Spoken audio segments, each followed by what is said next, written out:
उत्तर पुणे जिल्ह्यात एक अनोखी परिस्थिती निर्माण झाली आहे। बिबट्याच्या भीतीमुळे गावागावात सोयरिकांचं गणितच बिघडलं आहे। होय, शेकडो तरुणांची लग्न रखडली आहेत। आईबाप चिंतेत तर पोरं लग्नाच्या स्वप्नात हरवलेली। कधी आपल्या डोक्यावरती अक्षता पडणार या विचारानं घराघरात व्याकुळता पसरली। पण काय करणार, ही सगळी परिस्थिती निर्माण होण्यासाठी कारणीभूत ठरलाय लाल रक्ताला चटावलेला बिबट्या। या बिबट्यामुळे गावागावात दहशत पसरली आहे। परिणामी या तरुणांच्या गुलाबी स्वप्नांचाही फडशा पाडला गेलाय। पाहुयात यावरचा हा स्पेशल रिपोर्ट। हे धक्कादायक वास्तव आहे पुणे जिल्ह्यातील खेड, आंबेगाव, जुन्नर आणि शिरूर तालुक्यांमधील गावांचं। बिबट्याच्या दहशतीखाली जगणाऱ्या या भागातील ग्रामस्थ आता रोज भीतीच्या सावलीत दिवस काढताय।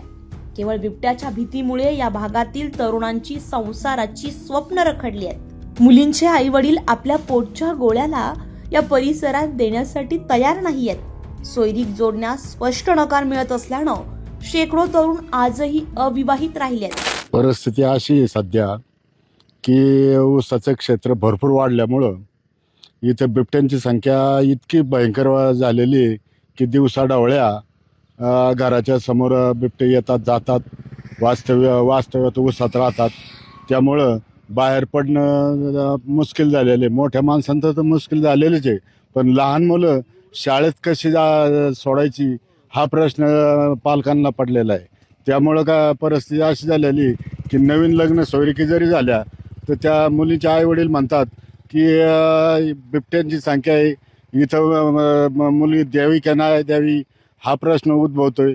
आणि संध्याकाळचे 6 वाजले का बिबट्यांचा धामाकुळ पाहायला मिळतो प्रत्येक नागरिकांना।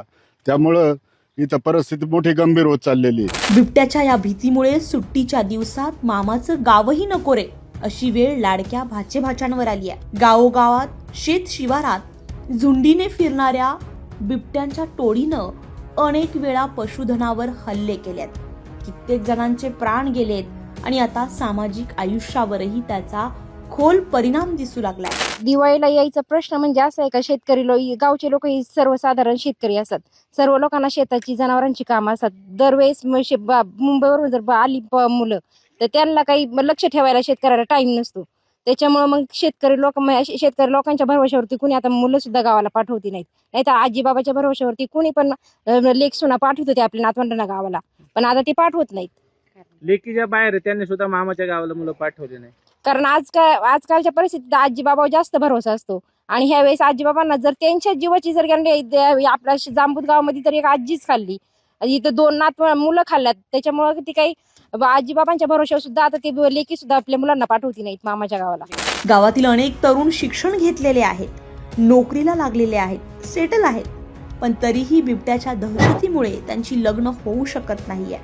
पालकांच्या चिंता वाढल्यात।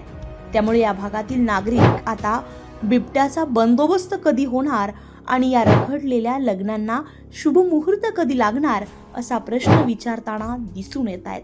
पुण्याहून किरण शिंदे यांचा रिपोर्ट।